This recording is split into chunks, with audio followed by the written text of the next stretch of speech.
All right, everybody, we're live with episode number 19. Believe it or not, we've made it 19 episodes. It's kind of hard to believe that we're on episode 19, but I got my good friends Keith MacKinnon and Riley Nicholson from the Oakwood Striper Club. And Lanier. And Lanier, we're in both. Y'all are in both clubs, and the Lanier Striper Club. So we got these guys to come in here, and Keith's no stranger. He's been on here before. And he told Riley that he wasn't gonna have to talk to him tonight because he'd do all the talking. But we're gonna make sure we're gonna learn a little bit about him too. We want everybody to get to know Riley. But so we got several things that we're gonna talk about here tonight and to try to cover on this episode. But to start out with, I want to thank all of our partners, and we've actually got a new partner that's come on board recently. I want to thank them too. But B&B Custom Outdoors, AA Graphics and Signs, Jill of All Trades, Simpson Trucking and Grading, Tangle Trout Cabin Rentals, Captain Max, Heads Up 2 Taxidermy, and Rico's Mexican Restaurant down in Stockbridge, Georgia. They just come on board, help us out. They're going to help us out so that we can go fish this Cherokee tournament coming up here next month in Tennessee. So we're looking forward to that. Appreciate Rico's Mexican Restaurant, and I guess it's a busy time for them because they got their holiday coming up here. Is it Cinco de Mayo or is it de Mayo? De Mayo. It's spelled Mayo. It's spelled Mayo. You ever notice that? Yeah. But anyway, so y'all guys go see them. If you're down in the Stockbridge, Georgia area, go see them. I've actually eaten down there, and they've got great food. So go check them out. But so I don't have to introduce Keith. Everybody knows Keith as the gar. He's the gar master, okay? But he's also a striper fisherman sometimes. But I want to introduce Mr. Riley Nicholson, and I want you to tell everybody who you are and how you got started in striper fishing. How long you been doing it? All that kind of good stuff. So I started. That's probably been about 14 or 15 years ago on Lake Hartwell. Yep. The guy that I was working for at the time, he passed away last year. But they were fishing the Appalachian Striper Club out of Hartwell, mainly on Hartwell.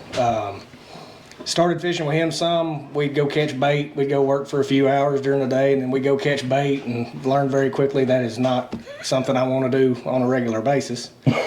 Work? Yeah. But no, really, I started fishing a few tournaments with them, and then we'd go work a little bit and cut out of work early and go fish some when fish was good. How in the world did you get linked up with the gar man? So I got out of striper fishing for a few years, and then got back into it when we started having kids. My priorities changed. I just had to kind of decide, am I going to hunt, am I going to fish? And fishing kind of took priority, and bought a boat again.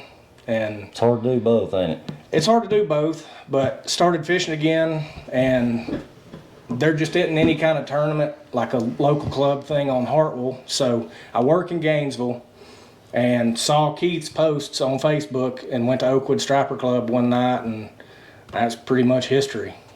We've pretty much been fishing ever since. So that's how I met Riley. I didn't know who he was, but these guys, Keith and the guys from the Oakwood Striper Club, they asked me to come speak at their tournament, and I couldn't tell them no, that because everybody knows that's how I got my start. Yeah. So, but it also, Keith can't tell me no when I ask him to come up here and do a podcast too. But no, in all honesty, I needed to come get my prizes for something I won, I'm sure. Yeah, man, you've won so Keith won a B&B custom outdoor rod. He's won a set of planer boards, and then he won something else. He felt so bad he'd won so much, he's like, I'll just give it to the next person. So with that being said, and I don't know why, we don't have anything to give away tonight, and I don't know why. Tonight would have been a good night to give away because you couldn't have won it. But either way, I'm still waiting on Bill. I might give something away. Maybe we'll figure out something. I don't know. Well, we got to figure something. We got an hour to figure it out then, but we need to. So we're waiting on Bill Carson. He's supposed to be sending me some Humminbird Minn Kota merchandise, and I'm waiting on some. We're gonna get some Backwoods merchandise too. We got AA Graphics and Signs. Andy Rittenberry. He's gonna be getting us set up on some hats and shirts and stuff here before too much longer. So, look, guys. I know it takes everybody a little bit to come in here, but if y'all got any questions about the Oakwood Striper Club or anything that we talk about, don't be scared to get on here, and we got a lot of stuff to talk about. So the first thing, and we're just going to jump right into it. Let's just go ahead and start with this. But I want to talk a little bit about the the Striped Bass Challenge tournament on Lake Lanier.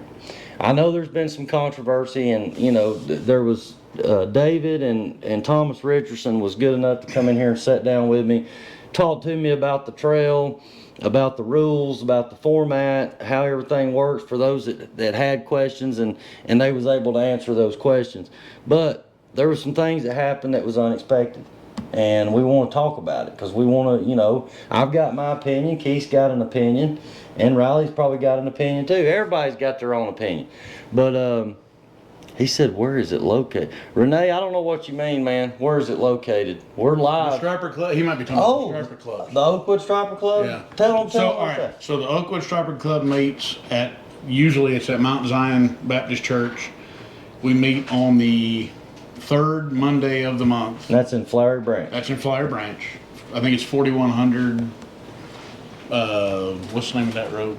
4100 Falcon Parkway. Falcon Parkway. It's right there by the Falcons training camp. Yeah. And then the Lanier Striper Club meets actually tomorrow night. Tomorrow night. Tomorrow night at the VFW in Cumming. Yeah. Right there off of Highway 9. So the Lanier Striper Club and Oakwood Striper Club, they have one tournament each month. Correct. From each club. So the Lanier tournaments are what, the first weekend of the month? Yeah, so it's the first, it's going to sound weird. It's the first Saturday following a Monday. So it's the first Saturday of the month, and then usually the next weekend is when Oakwood is. Yeah. So we usually fish the Lanier Striper Club, and then we have a meeting, and then we have the Oakwood Striper Club the following weekend typically. Yeah.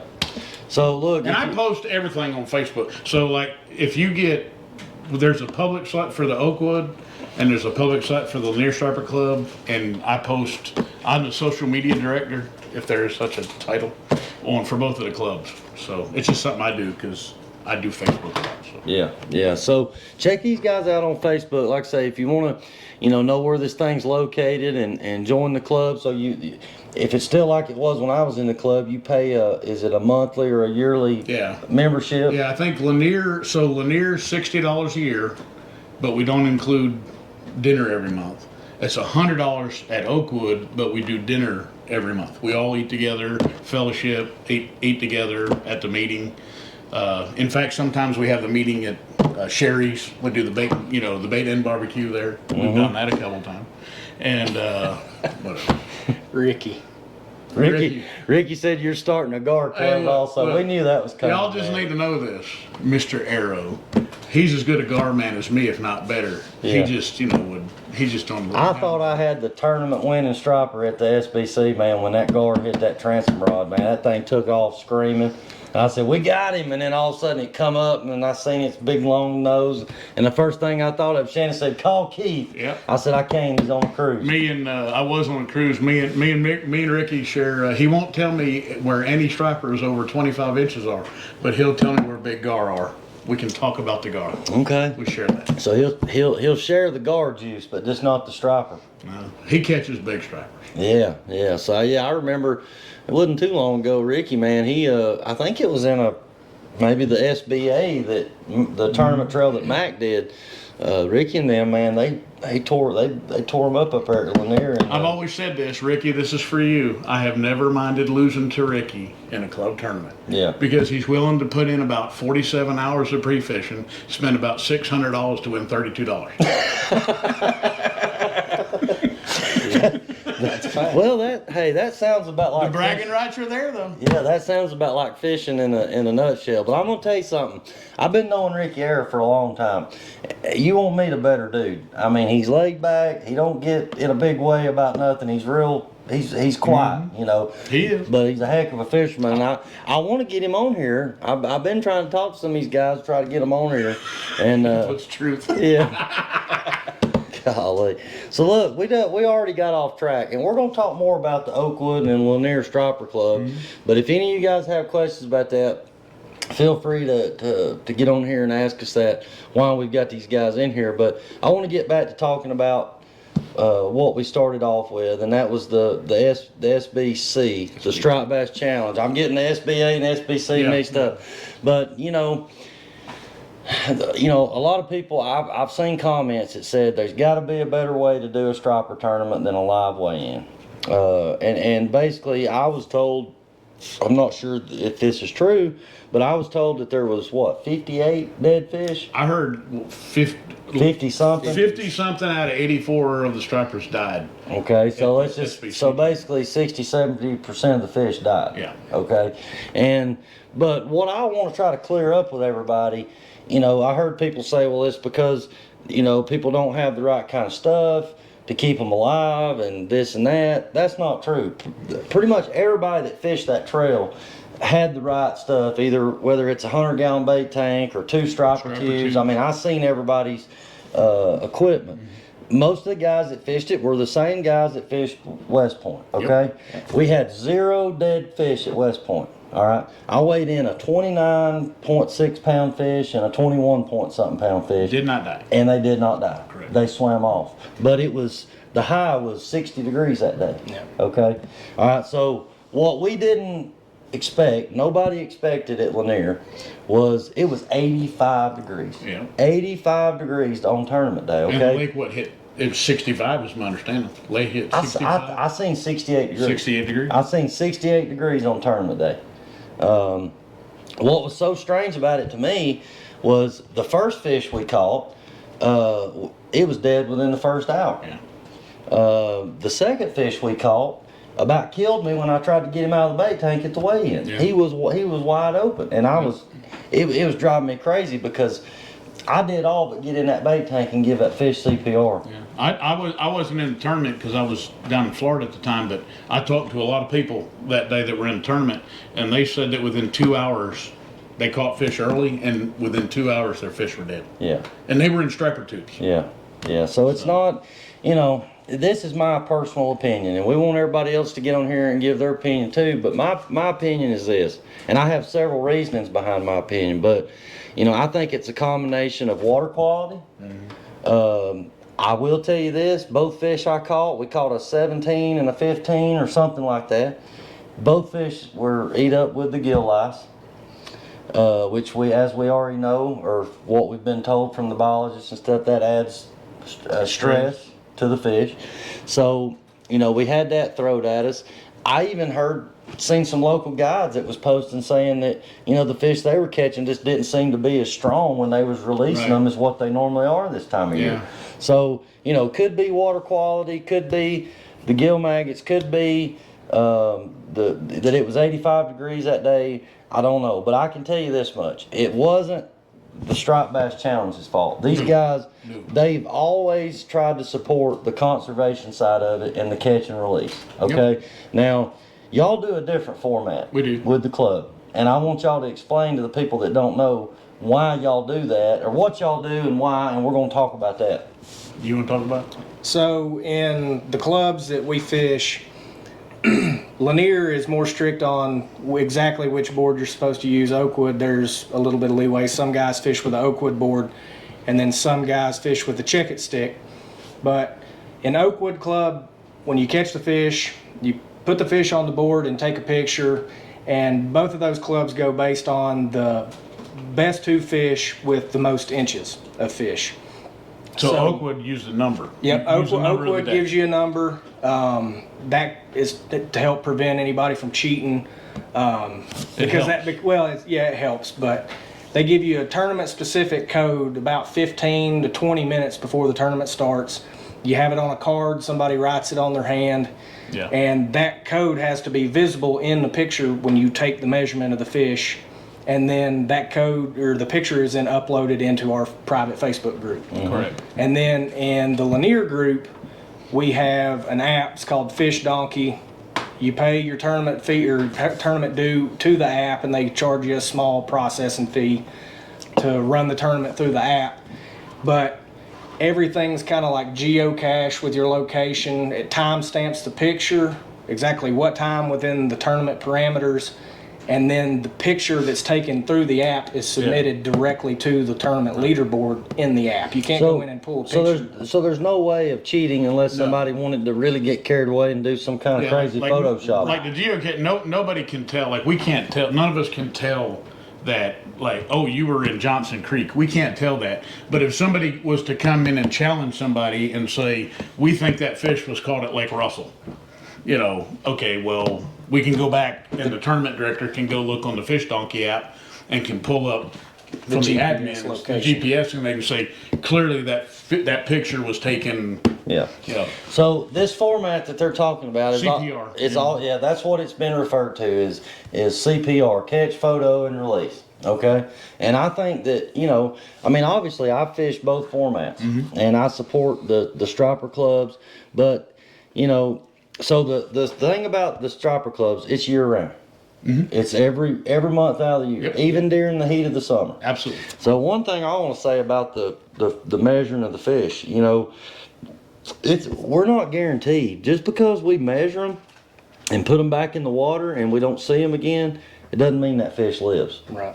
I want you to tell a little bit about what you told me about what the biologist was saying Yeah. about the trackers or about the So, devices they was putting We on. had a biologist come to the Lanier Striper Club. This was years ago. Might have been 8, 9 years ago, whatever it was. And he was waiting. Everybody. It always comes up to the biologist. Tell us about the fish time, right? Tell us about the fish time. And he says, "Well, y'all don't want to hear this, but here's the thing." He said, "I did my thesis on radio tagged stripers. We tagged them in Tennessee, and this is what we found: was that within 2 to 3 days after catching these fish, they died. They didn't float; they sank to sunk. the bottom. And the radio tracker, they would find it and it would sink to the bottom, and then it would just go out because the fish was dead." Right. And the bottom line was that specifically lead core fish is what Stress is what causes these fish kills so like this, guys. you're dragging them through the hot water. They're fighting they're basically fighting themselves to death. So when you guys when well, clearly not. I'm not running. If I'm running, y'all better run too, because something big chasing us. But people that are out running around, if they're doing that, your muscles get sore, right? That's lactic acid. Yep. Those stripers build up that lactic acid in their muscles, and it causes them to not be able to swim good. And that's not me. I'm not a biologist. That's what he said. He tracked those. He found that to be the case. And I forget what it was. Even 40 to 50% in some cases in the summer. He's talking about dead middle of the summer. We're dying even caught on a hook. What led to that? Did you gut hook them? Circle hooks in the lip. They had a lot better chance. My theory has always been they got a lot better chance in the lake of living than in the cooler. But the reality is that guy said they die. They're dying. These fish are dying after you catch them in the summer. Especially in the summertime. Specifically the summer. Yeah, so I think it's kind of crazy, really. I mean, obviously, to sit here and say that 60% of the fish that was caught in the SBC died, that's not great. That's not what anybody wanted by any means. But we're taught. So Riley told me earlier how many fish that Lanier got this past year. How many fish would you tell me that got? It was over 600,000. Over 600,000 stripers. That's what Hunter Root came and he presented to the Lanier Striper Club. Yeah. So really, with those kind of stocking numbers, I don't know of another lake in the state of Georgia that gets that many stripers. The lake that I fish every day gets 11,000. So if you come up here and killed 58 fish, it'd be like ripping my heart out. But it's a little different over there, I feel like, and look, these guys. And I'm one of them. I'll put myself in that. I've been over there too. I got somebody that books a trip in the summer. They want to go fishing. I've seen it time and time again over there where 4 or 5 boats get on the fish and everybody leaves. Everybody thinks everything's good, and 30 minutes later there's fish floating dead everywhere. Yeah, it's like land. And that's just what we see. That ain't what's sunk to the bottom. Right. So it's part of it, guys. It's going to happen. If you're going to fish for them, you're going to kill them. At times, depending on the water quality and the temperature and the oxygen level in the water, a lot of it's stuff that we can't really see with our eye, but it's things that's going on that we can't change it. But and I have a strong opinion. I have a very strong opinion about sequelizers. I don't use one. I believe that if we rocket the fish back in, we give it the head first throw and we see it swim off, I think that fish has a better opportunity to live, in my opinion, than even some of these ones that their air bladder's all bloated. You don't fizz them. You hook it on a sequelizer. You drop it down 30 or 40 feet deep, you let it go, and in the Well- theory, oh, it swam off. Well, yeah, but how long did it live? Right, right. So I don't. And that's I don't what use they it could for tell with that radio tracker. They could tell, if that fish stayed alive or it died and it sunk on the bottom. Yeah, so Brian said, what's the best way to release for the best chance of a good result? So, look, the sequelizer is designed to release the air in the fish's swim bladder. It's not going to take away the stress, the damage that's been done, but it's to try to get that air out of them. You don't get the air out of them, they're going to float like a balloon. And I mean, the people that do the sequelizer are correct, and I've been, they got a big weight on it. They drop it down. It's releasing 30 or 40 feet deep. I think it's got a better chance there than in a cooler. Yeah. But I don't think I think that if you fought that fish for 5 or 8 minutes, I still think it's going to die. Yeah. I just do. Well, man, look, we've had guys up here over the years, and I ain't going to get into names, but there was some guys that, some bass fishing guys that got caught several years back that got caught by the DNR. They was catching stripers during bass tournaments, which I know can be aggravating, but instead of just turning them back, they were killing them. They were hitting them in the head with a baseball bat and throwing them up on the bank. Okay. Very unsportsmanlike. Yep. But either way, those guys got caught. They got fined heavily. Okay. Now that kind of stuff like that don't set well with me. But these guys come in here from South Carolina and work very hard to put this thing on with no intentions of killing fish, man. These guys are all about the conservative side of striper fishing. So, for people to get on the internet and bash them and give them a hard time, I personally think is ridiculous because it was out of anybody's control. I feel like everybody done everything they could do. Yeah. Everybody did everything that they've done in the past that's worked, but you just can't help the state, the condition the fish are already in, or the water quality, or how hot it is outside. There's a lot of things that do this. So I'll say this. I don't use a sequelizer, but I do have a vent tool. Yes. And what we have at Carter's is we pull fish up a lot of times in the summer from deep, 70, 80, 90 foot deep. And they're coming up, and I mean, they're just about to explode. They got so much air in them. Yeah. So a lot of times, before we even take a picture, I'll go ahead and get that needle in them, get the air out of them, and I normally, if it's a bigger fish, I normally don't just head dive them down in there. I usually put them in the water, get them I don't catch big fish. Well, you got a big fish rod to catch one with now. But anyway, I try to get them by the tail, work them back and forth, revive them. And then I feel like if they take off like that on their own, and they swim back down, I feel pretty good about it. It's still a 50-50 chance. Mm-hmm. How can we look at a fish and tell, is this fish stressed out enough that he's going to die? So that's why I wanted you to tell that about was that Hunter? No. It was several biologists ago. Yeah. And that was what he said. Look, I've been waiting for this. He says, this is not what you want to hear. But he said, this is what I did my thesis on. This is what I did. I tracked stripers for an entire summer. And this is what we found is that, 80% of the lead core fish were dying, and upwards in the mid 40s of fish that were caught rod and reel were dying. Yeah. He's talking about within 3 days of being caught. Within 3 days. It's not my opinion. I'm just repeating what he said. Yeah. And I have been part of the summer melee where after we get done, either lead core or even some of the deep bite, because we were talking about it earlier. Lanier gets a deep bite too. We catch some of those fish, down by the dam, 70, 80. 103 feet. We were catching them deep this year. Couldn't believe it. Terry, everybody knows Jersey Cat Terry. And we pulled up next to him one day, and we're sitting there fishing, and he says, you got to drop your baits to 100 feet. We're like, they're going to die. He said, it doesn't matter. The bait's going to die, but they're going to eat. And we caught several fish that day. Within 2 minutes of dropping that one rod. Unbelievable, and the issue is that as we brought those fish up, they just looked, they were done. They were done, I thought. Yeah. But we were able to actually get them back in, but later that day, as we're leaving the tournament, we usually fish 1 or 2 o'clock. The tournaments, we're leaving. And I think we had 10 or 12 fish floating around us. I mean, it's not It's not a pretty sight, you know, and it's not, and it doesn't give the right thing. All the pleasure boaters riding around, guys jet skiing, and whatever. And there's all these, all you guys are just killing the fish. Yeah, well, that the thing about it is, I mean, I'm not gonna leave fish floating. No. If they float, I'm gonna get them and put them in the cooler, at least within our legal limit. Yeah. Right. Depending on how many people I got on the boat.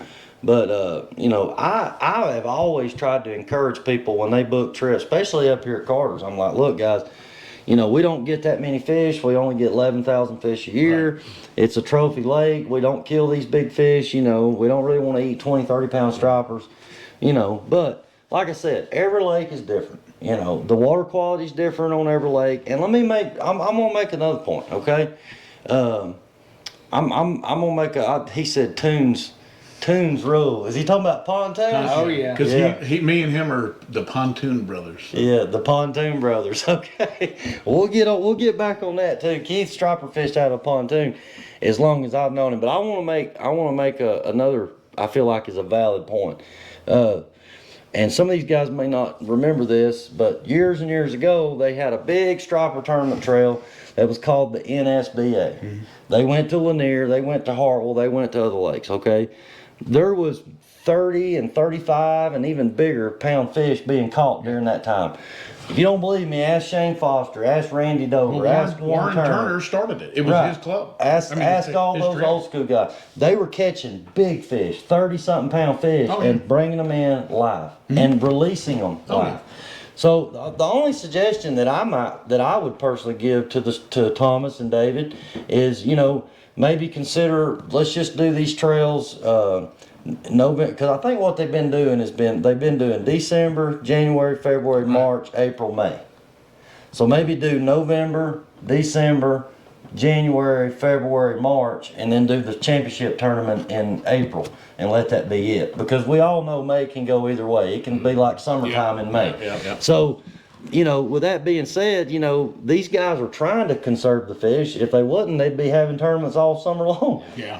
So it's bad circumstances. Yeah. And we hate it that there was 58 fish die, but I feel certain there's a lot more die out there in the summertime by guides, which I am one. And if somebody pays me to put them on fish, then that's what I'm going to do. And I'm a part-time guide on Lanier. I work for some of the big guys. And if somebody pays us $500 or $600 and they want to keep a couple of fish and they're legally able to, I just don't see a problem in the summer doing it. Yeah. Not on a lake that gets 600,000 stripers. Well, it's just, it's one of those things, and we talk about all the time, the ones we see floating and everything else, now we'll tell people, they'll say, well, how many can we keep? We got 5 people on the boat, they can all keep 2 of them, and we're like, we can keep one over 22 inches or 25 inches or whatever. And they're okay with that, but it's the issue is that they were put in the lake for our enjoyment, for us to catch for sport. And if people want to keep a couple, I'm not saying keep every fish, because I've had people that want to keep everything. Yeah, you can't legally. And it's like no. There's no point in that. There's no reason. You can't to do eat that. all that. What are you going to do? You trying to, we booked this trip because we want to have a family fish fry, and we brought 5 people with us, and we all want to leave here with 20 fish or whatever. And sometimes as a guide, we just have to pull off a fish and go catch a gar or something. And you eat gar? I don't. You don't eat? You never eat gar? I got some buddies that do it. They clean it with a sawzall. Man, I figured a sawzall. Yeah, that's how you got to cut through the plate. Man, I figured for sure that you'd eat a gar. I'd eat it, but I ain't gonna clean one. So, ironically enough, tell them what we had for supper. Oh yeah, we had a fried striper. And I don't mean to laugh, but so we was fishing Carter's last night, and I had one choke a swim bait. I mean, he swallowed that thing. The treble hook got down in his gills. It was a smaller striper, 7 or 8 pounds something. And that thing bled out, and it wasn't gonna make it. It wouldn't have mattered if I'd have put it back in the water and what it would have done. It wasn't going. Once they lose that much blood, they're not gonna live. So I brought him home, and I'm normally not, real crazy about it, but it was actually pretty good. It turned out pretty good. Yeah. So, but hey guys, we're all about the conservative side of it. I'm all about catch and release. Know and understand your fishery. Right.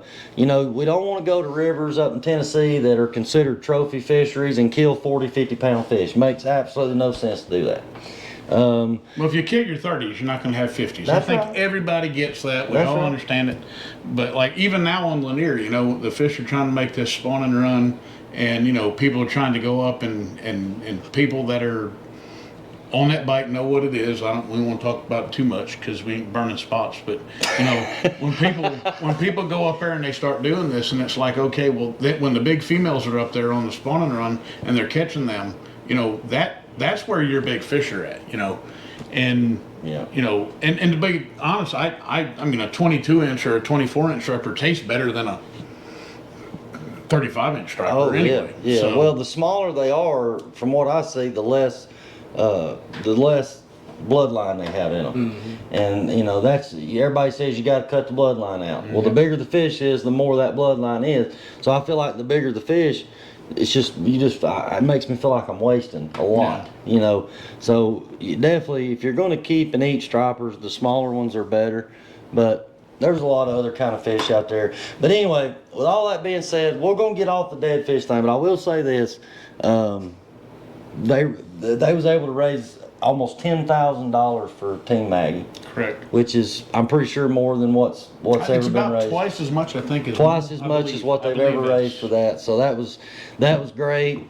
You know, I want to thank Sean Simpson, Lionel Castillo for what them guys did to get those guys to come, and you know, for what we consider is the elite striper trail. It's the biggest striper trail we got. So we're going to be going to Cherokee here in a couple weeks.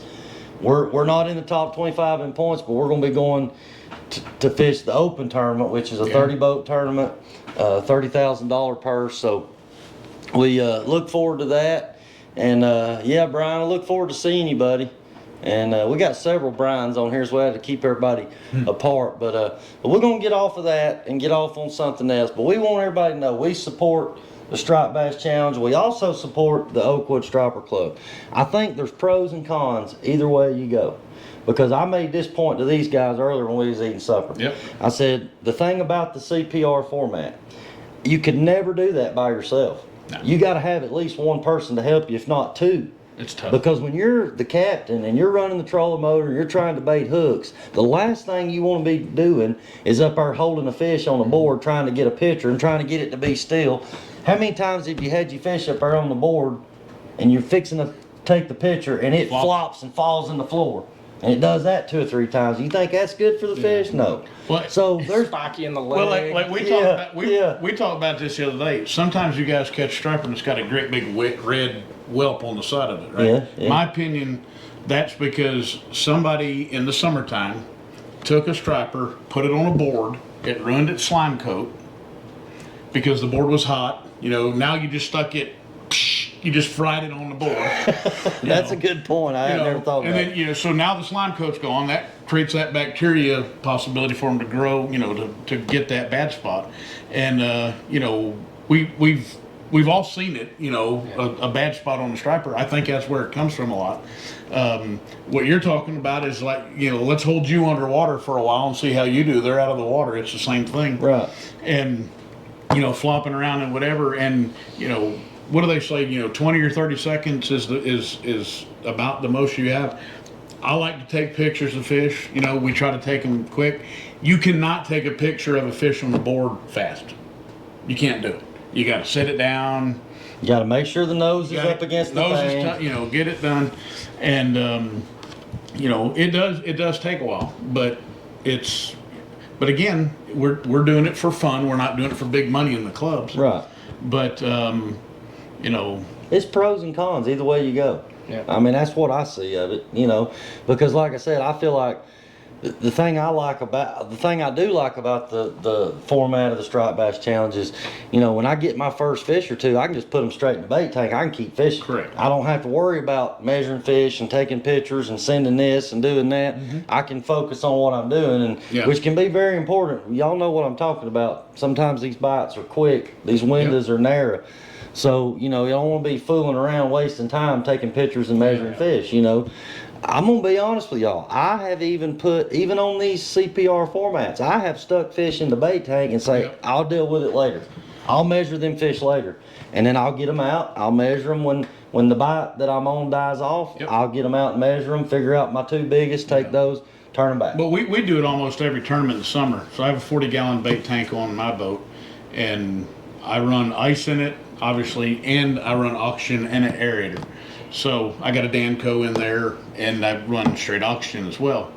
And we'll put those in there, and again, sometimes you can't even catch them, like the one you were talking about. Thing about killing you know, them, man. it slices y'all up and trying to get out. I feel good about that release, right? You know, if we throw one in the water and it bellies up and comes up, we call it what?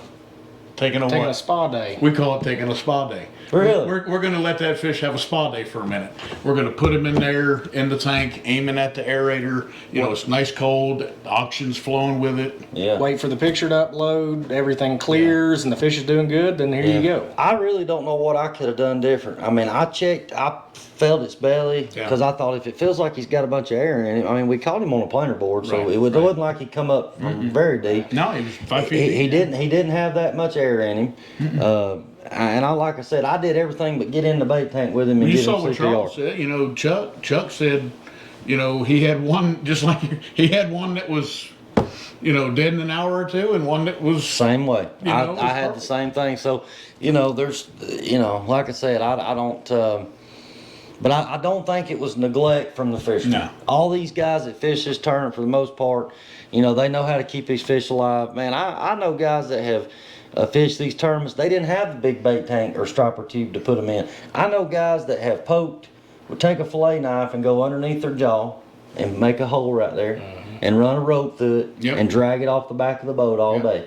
Which would be tough if you was planning on picking up and moving, but if you was gonna fish that area all day, I know guys that's kept fish alive like that, but it's during the colder months. During the colder months. So that would be my only suggestion to the Striped Bass Challenge would be, you know, maybe think about doing away with the May, push everything back to November, December, January, February, March, April. That'd be about the only thing you could do. Has the striper clubs, have they ever talked about, you know, hey, let's just do our winter, spring, and fall tournaments and not summer? And you know, there's a lot of reasons. I'm not speaking for the clubs, but I'm speaking for the clubs because I happen to be here.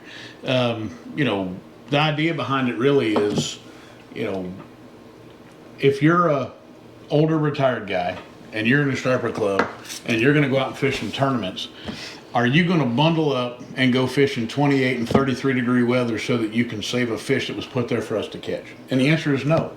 So you're not going to have much participation. You know, we're all stupid, right? We get out there. I don't know, man. They had 100 boats at Hartwell. I know. I've fished that tournament a couple of times. I fished that with Chuck Ingram, and you know, we fished that one. It was like that scene from Dumb and Dumber when we got to our first spot. You know, I had I was frozen, you know, up in my ears and everything. Well, this past year was just as bad. It was horrible, you know. Yeah. But here's the thing. That's a dedicated thing, right? That's dedicated fishermen. Club tournament is a guy that retired last year, that, you know, bought a lake house or moved up to the lake, is finally going to dedicate. He's not going to fish in sleeting 28 degree weather. So, you know, right now in the, you know, the Lanier Striper Club, we had our last club tournament of the year Saturday. We did really well. The fishing was good. Everybody caught a lot of fish. A lot of fish got caught by everybody. There was 21 boats in it. 19 of them caught fish. So it was a really good tournament. Now next month we start the next season over, right? So if you know, it'll start. It's May to April is what it runs. Yeah. Oakwood runs October through September. October to September. So you know, it's a little bit of a different format, but the participation drops off dramatically in the wintertime. Yeah. You know, and it's just because, you know, people go, I just don't want to go. There's ice on the deck of the boat. I don't want to go out. Yeah. I don't want to do it. Yeah. Now we're stupid and we do it because we love it and whatever, but you're gonna have the diehards. Well, we're diehards. Look, when we was at Hartwell on Friday and it was snowing and sleeting and stuff, and there was about 4 inches of snow on my deck. Yeah. I told my guys, I said, I don't know if we're dedicated or stupid or both, but and it was bad. It was bad conditions. But anyway, so Alex Green come in here. Alex, tell us give us a Tennessee report, man. I know you up there. I know you can't tell us everything, but at least say thumbs up or something. It's been good or what? I know he's been fishing up here in Tennessee. And Boomer and Junior fished the SBC. Yeah, Boomer and Junior, they fished the SBC, and Jacob Watson said they caught both of their fish by 7:30, and his was dead in 2 hours. He had striper tubes and was using ice. Yeah, and that's who I was talking about to begin with. I used ice too. I used ice as well in my big 100-gallon bait tank. And the dead fish penalties, and again, I want to think about the optics of this. The sponsors want to have a big showing, right? They they want to come in there and have these big weigh-ins. That's really great looking. Everybody loves that. Nobody wants to show up with dead fish, nobody wants to see that. The optics of it aren't good. It's the floating fish. And that's why they do that format, is because it's the excitement of everybody pulling in there, pulling their fish out, getting to stand up there, hold their fish, and then we give them to the DNR, and they release them. Or if the fish are dead, from my understanding, they was taking samples from those fish to use for studies to try to help better the fishery for in the future. So it's not all a bad thing about like people was making it out to be. And I even seen where somebody said that tournament fishing altogether was bad for the lakes. I saw that. I don't agree with that. I'm not a bass fisherman, but it thrills my soul to see the high school bass stuff be as popular as it is. I would have loved to have been involved in that when I was in high school. Think about how many kids that has kept out of trouble. Well, when Clay was on here, he was poking fun at me because my son, Carter, his son. Well, my son Finn is 10, and he's trying to sell us his bass boat because he's trying to drag us out because he wants Finn to get into it. He's had such a great time with Carter doing it that he's like, oh, I see Finn right now. I see y'all on a $100,000 bass boat running around with him, and I'm like, yeah, I don't see that. Man, listen, anybody with the name that's named Finn, he's got to be a fisherman. That's kind of like one of our guys, Captain Hook. Yeah. If his last name is Hook, and that's spelled H-O-E-K. But if you got a name I run like into that, him at Hammond's a lot. He's a great guy. Yeah, if you got a name like that, you was born to fish. I think that's your son, Finn. He was born to fish. He was born to fish. Yeah. So he's a good fisherman. Yeah. So Alex Green said it's high and fast. It's cold, but we're catching after a few days. So that's good. That's good to know. Those guys are artificial guys. Right. They striper fish with artificial. Oh yeah, stuff. I've seen the river stay. And great fishermen. And see, Gunner, they're going to start. They're starting bass tournaments this year. Cool. Because I don't know if you know, Gunner's actually sponsored by Humminbird and Johnson Outdoors. Yeah. I think he's about 7 now, maybe. Chuck, tell me what he is. Yeah, he's 7. And he's a trip. I mean, he's gonna be here in 2 weeks. Oh, that's gonna be a great show. He's an awesome dude. He's kind of quiet, but he's an awesome dude. We're gonna break him from that. We're gonna loosen him up here a little bit. So. But yeah, we appreciate all these, and Shannon mentioned the Rico's Mexican Restaurant, our new partner. Appreciate them coming on board and helping us. 7. There you go. He's 7 years old. 7 years and this old. kid, he loves to fish. I know I've talked about him on here before, but we're actually going to get to sit down with him and talk to him and let him tell it from his perspective. And I think that's pretty cool to hear it from a 7-year-old. It's kind of crazy because he's only 2 years older than my son. But I just feel like just from being around him, he's a lot more mature than his age. He casts like, we'll go out and fish, and he's casting his own, catching his own fish. If you watch him on a reel, he's So here's something. So we had two friends from church Saturday, and we fished our tournament, and we lost 3 really big fish, right? Really big fish, because they don't know how to handle big fish. I'm beginning to wonder if I do. And you couldn't chew them out because they was from church. And I'm just like, man, it's like this is terrible that we're losing all these fish, and Raleigh's about to throw me off the boat. I'm blaming him for not telling. We fish tournaments together, so that's where that comes from. So we're like, you're replaying what did we do wrong? But you get caught up in the moment too, and you kind of lose track. But Finn and Gunner, here's the thing with kids, right? Once they do what you tell them to do, and once they catch a couple of big fish, they just hold the rod up, keep it bent, and they just crank. Mm-hmm. They don't do this stuff where they're throwing loops at it, and they're not doing the things that cause, one of the fish we had, the guy kept dropping the line. and the hook fell out of its mouth. So how many times have you had somebody on your boat, as soon as they hook a striper and it goes rip and drag, and they say, no, well that, but they say, it ain't doing, the reel ain't doing nothing. Yeah. Well, it ain't going to because the fish is pulling drag. Yeah. That's when you first initially hook that fish, all you can do is keep the rod bent. And you're fighting, the fight's on. You're not just going to reel him in like if you was in. Well, one of our fish Saturday pulled 180 feet of drag. And we never turned it. We never turned the fish. Yeah. And it did break. That one we didn't do anything wrong. Nothing. It just, that fish just ran 180 feet. Yeah. And it broke the You lead. got to fight them and wear them out. And we couldn't do anything with that. One of them got up under the boat and broke off on the boat. That was my fault because of Typically we're using 12, 15 pound leaders. We were using to 12. try to get bites. So it ain't like you can just cinch the drag down and just winch them in. But anyway, like I say, Charles and Gunner, they've done an awesome job in that trail. They You see it? Look at it. You see what he's doing to me? Wind out, drop off fins, bass boat. So Clay's gonna have him set up, man. So look, I tell you, man, I know. Yeah, I know a lot of. Alex Green said he loved to hear about the next generation, and that's what I'm saying. I tried to bring Finn. I was going to bring Finn tonight, but he got elbow surgery. He had to have Friday. surgery. He did surgery, and so we'll get him at some point. He's a fishing machine. Him and Gunner both, and like I say, we want to support. They actually so Chuck and Gunner and me and Finn actually fished the Lanier Striper Club tournament for a while. Yeah. So. Yeah, and they've once they felt like that they had accomplished what they and learned the basics, they probably felt like, okay, we want to do it on a more elite level. Yeah. I feel like if you want to be the best, you're going to have to beat the best, and those are the guys that are fishing that tournament trail. Well, what we were doing was we were fishing the Lanier tournament. So on the Saturday before the Oakwood, we were pre-fishing.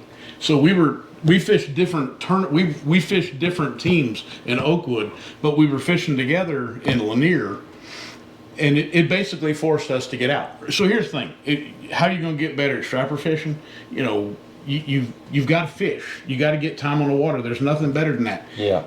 I'm blessed. I get to drive around and I get to talk to guys like Clay Cunningham. I talk to Mickey Holbrook. I talk to Ricky. I talk to Jacob and Joe. I talk to you. I mean, we talk all the time. Y'all got a great network. We have a great network of people, and here's the thing. When you're talking to a guy like Clay or Ricky or something, and they share something with you, you can't call me and say, hey, what's Ricky doing? What's Ricky doing? I can't say, well, go do this, because then he's going to say, the only reason that you were there is because Keith told you. So I ain't going to tell him nothing. Yeah. Right? So it's good to have a good network, but you got to understand the situation. And I always tell people, you've got to build a network of people that, you have to fish the same. You have to do whatever. Jacob and Joe Hilliard fish together.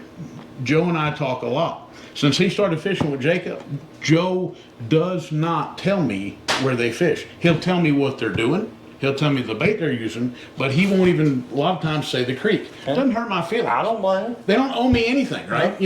And, so when I'm having that discussion and everything, and then Joe is funny because I'll have a conversation with him and he'll laugh and he'll be like, yeah, you shouldn't have been in that creek. Come on, Joe, man. We gotta get you in here.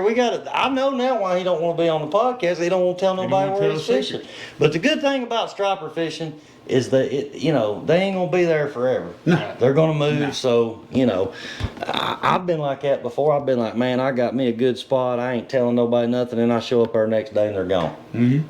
And then whoever it was that I didn't tell was probably on them. Or somebody, that's how it goes, or somebody sees, we joke about it all the time. My boat, I can't hide. I got a 25-foot dry tube, right? And it's got 26 rod holders on it. I can't hide, right? I'm going down the lake and there's rods everywhere. Yeah, and everybody's like, there goes Keith. We were pulling 18 rods Saturday. We had 8 planer boards out. We had corks. We had everything out. Everybody knows it's me. I can't hide.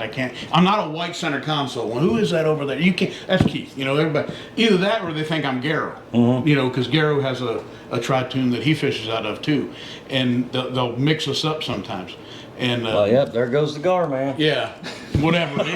Yeah, they'll be chasing him around or whatever. Yeah. And if you're following somebody around, because we call it fishing for boats on Lanier. Yeah, I don't like that. People are fishing for boats. So if they're following us around, If I would have done that when I come up, they was guys that would have probably kicked my butt. Oh, yeah. Like literally. Oh, yeah. People didn't take kindly to that. Now people were more likely to help you if they seen you were out there trying. That was it. If they seen you were out there making an effort, trying to put something together yourself, they would more likely help you. I picked up on that real quick. Well, like Jeff Blair's the one who taught me to fish to start with. Right. And when I would be out and he would see me, and that was my son Brady, who's now 22. When he would see me out with just my son, when he saw us driving around, he would call me. Yeah. Hey, you need to be over here. Yeah. We're down here doing this. Yeah. If I had, another adult or I had somebody else on the boat or whatever, he wouldn't call because he didn't. He wanted to see the kids catching fish. Well, it's kind of like me and Hunter and Lynn, up here. I mean, we talk, and if I ask them guys where they fish, they'll tell me. But I'm not, out of respect, I'm not going to be sitting there the next morning right after they told me they were there. Right. I don't feel right about it. Now, unless there's something good enough to where we can all go in there and everybody do good. But I don't want it to be a situation where one boat's catching fish and the other ones are watching. Well, what's more aggravating, what we run into is so like let's just say that we're fishing a tournament. Somebody gives us information or whatever. Well, it's kind of a professional courtesy. If somebody says, man, we just slayed them over here. We were in Flat Creek. We're just killing them in the back of Flat Creek. And, we start at 6:30 in the tournament and they roll into the back of the creek and we've been there for an hour already. The guy who told me was a guide and he comes in at 7:30 and we've disturbed it and wore it out. I think that's wrong. I just think it's wrong. Especially when you got somebody that know's trying to make a living depending on a paycheck. That's it. Because we all know the pressure that's behind. We're fishing for $32 in a club tournament. Right, where they're 75 cents an hour. trying to make a living and pay bills. That's it. That's it. We know the pressure that is put on us as guides when you got paying customers on the boat. They expect you to produce at the best of your ability. Yep. So if you got guys out there that are fun fishing or whatever. That's my son. He said Mr. Blair is the man. All right, speaking of Jeff Blair, believe it or not, guys, I'm going to make this announcement tonight. We got Jeff Blair is coming on the Backwoods Fishing Podcast, okay? May 12th. And Keith is going to put us in a brand new mini split air conditioning unit up here before he gets here, right? Yeah. Yeah. Whatever you want to buy. Yeah, whatever you want to buy. Okay. All right. Garrow has a good point, too. What's that? He says spend more than $75 on bait. Yeah, or go catch your bait. I ain't catching bait. That's a lot of work, ain't it? Yep. I ain't catching bait. Yeah, but I ain't paying $6 for a shad either. I will. I mean, You wouldn't if you had to get 100. That's what Lionel said. It's like, for guys at work, guys who aren't guiding and fishing all the time, for you to invest the time to go home, get the boat, put gas in the boat, go out, catch bait, you could work another 2 or 3 hours and have the money to pay for your bait bill that day versus the 8-10 hours I'm going to spend driving an hour home, getting the boat, driving another hour to the lake. Yeah. Well, it does. It all kind of comes out. By the time you figure your gas to go catch bait and wear and tear on your boat's going to be trashed. Yeah. It all comes out about the same. But take some pride in it too. I guess I'm old school, man. I come up during a time where, the bait that you needed was not always accessible. Right. Yeah. And if you had it, you had no other choice but to go get it. Right. Find it and catch it yourself. Yeah. And that's, when I. Oh yeah, Well, yeah, so like, and here's she said we don't have a bait store. We don't have a bait store here, but there's always been bait stores on Lake Lanier. Yeah. But like I said, there's still, I've been like the boy that I grew up fishing with, Brandon. You remember Brandon? Jenkins. He'd say, man, I almost enjoy catching bait as much as I do fishing. And he would, man, when he threw that net and seen all them shad light up in that, he'd get so fired up, way more than catching a big striper. Well, and some people enjoy it. Here's the thing, right? So, I run the company and I do the guiding thing on the weekends. I don't have time to do it, right? I'm not willing, like Jake Turner's a buddy of mine. He's like, he goes, come on over to Altoona and, we'll catch some bait and then you can go fish for the day and you and Finn can go have a blast catching hybrids. Okay, cool. When do I need to meet you? We just need to launch the boat about 3:15. I'm like, you want me to launch my boat at 3:15? I've been doing it for about 15 years. See, man. that's just not something that I'm gonna go. All right, I'm not gonna do that. I'm an old man. I'm not gonna do that. I'm not going to bed at 6 o'clock in the evening so that I can go catch bait at 3 a.m. That's just not something I'm willing to do. So a lot of times, I'm just be honest with you. A lot of times I'll go and I'll catch my gizzards.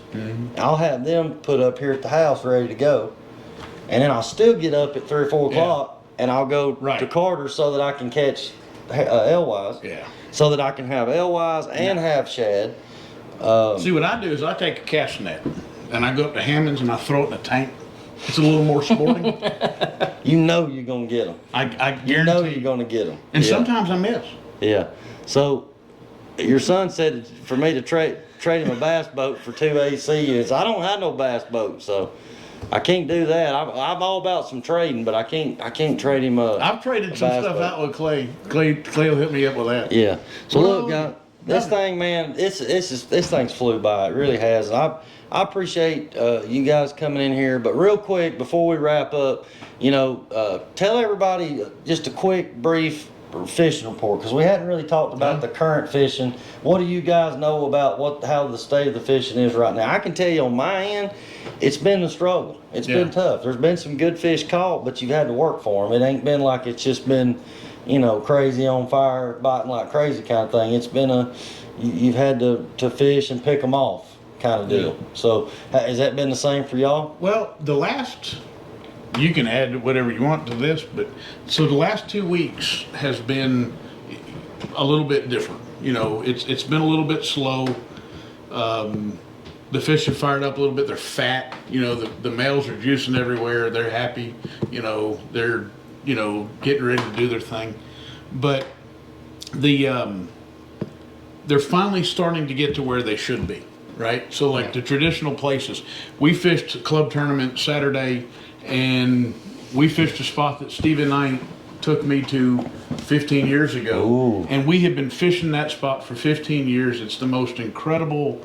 It's just a. That's it's like just the a juice, man. It's just a point off of the river channel. There's nothing there. We pulled up and Riley's like, so we're going to look first, and I'm turning the engine off, about to drop the trolling motor. I think I know what you're talking about. Probably do. As soon as he cuts the engine off, the graph lights up, and it's like, They're there. I'm grabbing rods. So, and putting them out. there's certain places that you have that's confidence. Well, right now you can go to any northern creek, you can go to any southern creek that's like mid-lake. I shouldn't say southern, probably mid-lake. You can catch fish everywhere. The weird thing is we're catching fish on flat lines and planter boards over 100 feet of water and in 2 feet of water. Open water. That's always been a thing at Lanier. But they're just cruising up and down, right? So the river channel bite, they're cruising up and down. They're relating to points. They're stopping, getting a snack on the way.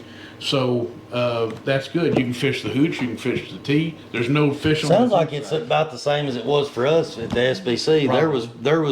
There was some fish up shallower, like on points. And Yeah, there's no stuff. fish on the tee side though. But Go there, to the hooch. yeah, but there was, so there was a lot of fish out over open water, which as we know, There those can be harder to locate and find. But There is more fish on the hooch. I will say that, but by definition, there's a lot more boats fishing the hooch side too. So it's always been that way. It's always been that way, and so we're going to fish everywhere that we can. They're all up the rivers, every one of them. We ain't talking about rivers. So we talked There about ain't no fish in the river. We talked about this before the show. Some people think that all the fish run up these rivers, and there's no possible way. No. There's no possible way that ever fish in Lake Lanier goes up the river. No way. There ain't enough forage, and there's not enough bait fish to support it and for them to eat. I mean, I've seen it time and time again. These fish will go up in these creeks, and they'll spawn off point. They'll be on points. They'll be paired up off points, or even out in the open water and kind of stuff. Yeah. So they're not all going up the river. Right. These rivers. I'm messing with Brett because Yeah. These rivers are you know, even though there is current, it's not a very strong current most of the time. It's not a long enough river They system got with enough 3 current. days. It's got to run 3 days. The eggs have to move 3 days. They don't. They settle in sediment and they die. So Yeah. Lanier is not. But it's a striper's tendency when they spawn to go to current. It is. But there's current in other places, even though you don't see it. There's current all over the lake when they're letting water out at the dam. But you know, there's going to be current water flowing in the back of these creeks, and that's why some fish will go up in the creeks. Yeah. You know, this time of year. So Well, like we fished last year up the Hooch, and you know, you're fishing. You know, there's certain things about the rivers that you're looking at. You know, it's not just bait and stuff. Some of it's water temperature. Some of it's what's the full moon at. There's a lot of different things about the rivers, but I will tell you that the most productive bite for years we've been fishing this time of the year is right around Browns Bridge, right? And we got lucky enough one day to see them spawning on the Flat Creek side of Browns Bridge, and they were doing their thing right there in front of the bridge, right there in front of the marina. And you know, the theory here is, oh well, they can't be spawning because they have to run up the river to do that. Nobody told them that. No, that's not true. So that one more thing, and then we're gonna wrap it up. But you said earlier you was talking about fish having like damaged slime coat from putting them on the boards, or I've even heard people say that the landing nets can damage those fish. Oh yeah. Do y'all not think a lot of those spots and rashes and stuff on these fish come from spawning? I know bass gets that from being on bed and wear their stuff. tails out. Yeah. Yeah. Could that not be I don't from know. I mean, spawning? if you've I've ever- wondered at times, maybe is it because they're down in that flooded timber? That's not and what they're, they do, though, a lot of They're times. hitting up against some trees. and stuff? Every time I've ever seen it, it's the girls are swimming around, and the dudes are running into them. They're banging into them. They're running into the side, and then they're doing their little dance. So But you don't think all that could cause some type of? Oh, I mean, I imagine if somebody was running into my guts, it would tear the slime coat up some. But Yeah, you know, so yeah, I think it's possible. Yeah. So yeah, hey, look, that's what keeps us fishing is that we're constantly learning. It's always evolving, and nobody knows everything. Yeah, there's some big fish up the river. There's always going to be big fish up in the river this time of year, but they're not all. Now, up Boomer, there. I like what Boomer. You know, they very well could be rubbing up some rock because they're getting shallow up there. Absolutely. Yeah. Now I'll go with that for Yeah, sure. rubbing up again. Like I said, you know, we all see these fish when they're really in the trees. You know, right on the top of the timber, even down in the timber. I got guys at Carter's is telling me they're seeing them on this live scope. You wouldn't believe the amount of fish that's down in the trees, swimming in the trees that you probably wouldn't even see on like a 2D sonar.